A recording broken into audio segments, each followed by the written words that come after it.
10 ปีที่แล้วก็อายุประมาณ16 17อะไรครับก็เป็นเด็กช่วงวัยกำลังซนวัยติดเพื่อนอะไรอย่างเงี้ยเที่ยวกับเพื่อนเรียนมัธยมปลายใช่เนอะ เราจะแบบด้วยสังคมรอบๆเราก็เป็นเพื่อนแล้วเราเป็นคนที่ดันชอบเลือกคบเพื่อนที่ออกแนวดื้อๆไม่รู้ทำไมเราชอบเพราะเรารู้สึกว่าอยู่กับเขาแล้วมันสนุกอะไรครับเราก็จะได้รับแบบวัฒนธรรมซึมซับอะไรแบบซนๆมาบ้างอะไรเงี้ยจะไม่ค่อยได้โฟกัสเรื่องเรียนแล้วก็ไม่ค่อยได้โฟกัสเรื่องอนาคตมากเราจะไปโฟกัสแบบอยากทำอย่างนั้นอยากทำอย่างนี้อยากเล่นบอลอยากเล่นเกมแล้วให้แรงสูงอยากให้แบบคือทำอะไรก็ได้แต่ก็เริ่มชอบแต่งตัวเหมือนกันช่วงนั้นก็เรียกว่ากำลังเข้าสู่วั ใช่ ยรุ่น แบบเริ่มเรียนรู้อะไรเรื่อยๆครับโอ้ ตอนนี้อายุเท่าไหร่เอ่ย อันนี้นะครับช่วงอายุ16-17เลยครับช่วงสกินเฮดเลยกำลังดื้อเลยกับแก๊งเพื่อน กับแก๊งเพื่อน เพื่อนสนิทในห้องน่าจะม.5 เพราะว่าผม27ตอนนี้ก็17ก็ม.5 พอดีก็อย่างที่บอกไปว่าเราก็กำลังสนุกสนาน ใช่กำลังสนุกเลยใช่ไหม ครับ แล้วพอเราเริ่มโตเรียนจบทำงานในวงการบันเทิงคิดว่าณวันนี้นานี้พอใจกับตัวเองมากแค่ไหนคะจาก10 ปีที่แล้วภูมิใจนะพอใจกับสิ่งที่ตัวเองได้ทำสิ่งที่ตัวเองได้เป็นได้มีอะไรอย่างเงี้ยเพราะว่าถ้าย้อนกลับไปเมื่อเราเป็นเด็กวัย17ในวันนั้นเราแทบไม่ได้มองอนาคตเลยว่าเราจะเลือกมาเป็นสิ่งนี้นะเราจะทำแบบนี้อะไรเราไม่ได้มีแผนเลยแล้วแบบแทบไม่ได้มองอนาคตเลยผมรู้สึกว่าถ้าเป็นไอเด็กคนนั้นอะมามองนานี้ตอนนี้รู้สึกว่าเขาก็คง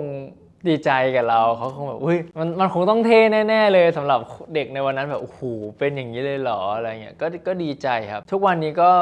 ยังอยากพัฒนาพอเราได้เป็นจุดนี้ปุ๊บเราได้เริ่มก้าวสู่คำว่าทำงานเราได้เป็นผู้ใหญ่เนี่ยเราจะเริ่มแบบต้องมีแผนชีวิตละเราจะอนาคตเราจะต้องแบบมีแผนเราจะไม่สามารถแบบคิดแบบนั้นได้แล้วเราจะแบบมีเป็นสเต็ปแล้วเรามีภาพสิ่งที่เราอยากเป็นเรามีสิ่งที่เราอยากทำเรามีอะไรหลายๆอย่างที่แบบอยากประสบความสำเร็จอีกขั้นหนึ่งที่เราอยากเป็นอะไรครับ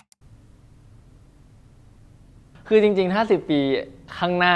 เราก็อยากประสบความสำเร็จในที่เราอยากเป็นแม้แต่ในช่วงระยะเวลาก่อนที่จะไปถึง10 ปีเนี่ยมันอาจจะเป็นแบบบันไดเป็นสเต็ปในระหว่างสเต็ปนั้นเราก็อยากทำอะไรในสิ่งที่เราชอบเนี่ยเราไม่รู้ว่าวันข้างหน้าเราจะสำเร็จไหมแต่ผมว่าแต่ละขั้นที่เราได้ทำผมว่ามันน่าจะ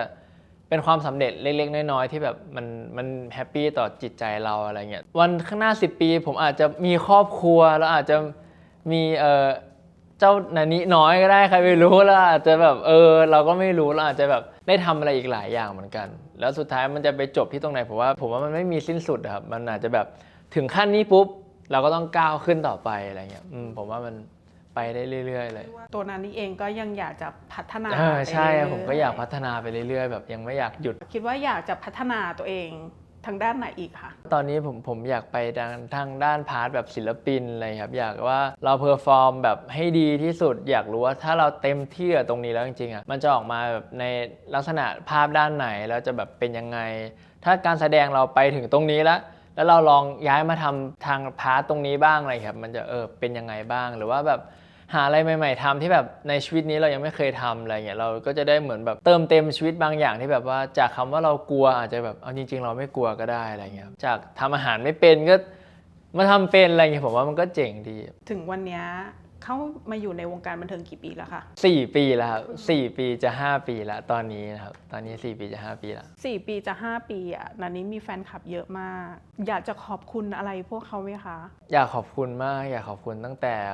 วันแรกที่แบบเห็นอันนี้เลยแล้วแบบเลือกที่จะแบบติดตามเราเลือกที่จะซัพพอร์ตเราอะไรเงี้ยเขาแทบไม่รู้จักเราเลยเราก็ไม่รู้จักเขาแต่ว่าเขาเลือกที่แบบเหมือนเชื่อใจอะไรเราบางอย่างเนี่ยผมรู้สึกว่ามันเหมือนเมจิกมันเหมือนแบบ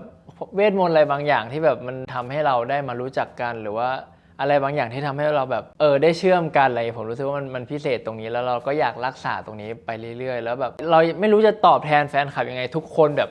ถ้ามันสามารถทำให้ได้ทุกคนแต่ว่าเรารู้ว่าเราก็อยากให้เขามีความสุขในสิ่งที่แบบเขาอยากให้เราเป็นทำอะไรก็ได้ให้เขามีความสุขครับเพราะว่าบางทีเขาอาจจะแบบแมสเสจทวิตมาหาผมเลยแบบว่าแค่ได้เห็นเรายิ้มเขาก็แฮปปี้แล้วอะไรเงี้ยเราก็แบบฟีลเหมือนกันแบบว่าถ้าเราเห็นเขาแฮปปี้เราก็แฮปปี้เหมือนกันเดี๋ยวนี้จะมีซีรีส์นะครับ High School Phenemy นะครับก็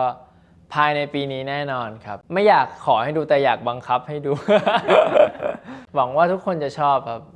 กับ คาแรคเตอร์ใหม่ๆแบบใหม่แบบพลิกแบบว่าพลิกเลยครับแบบพลิกจริงๆต้องลองไปดูครับ ขอบคุณค่ะ ขอบคุณครับ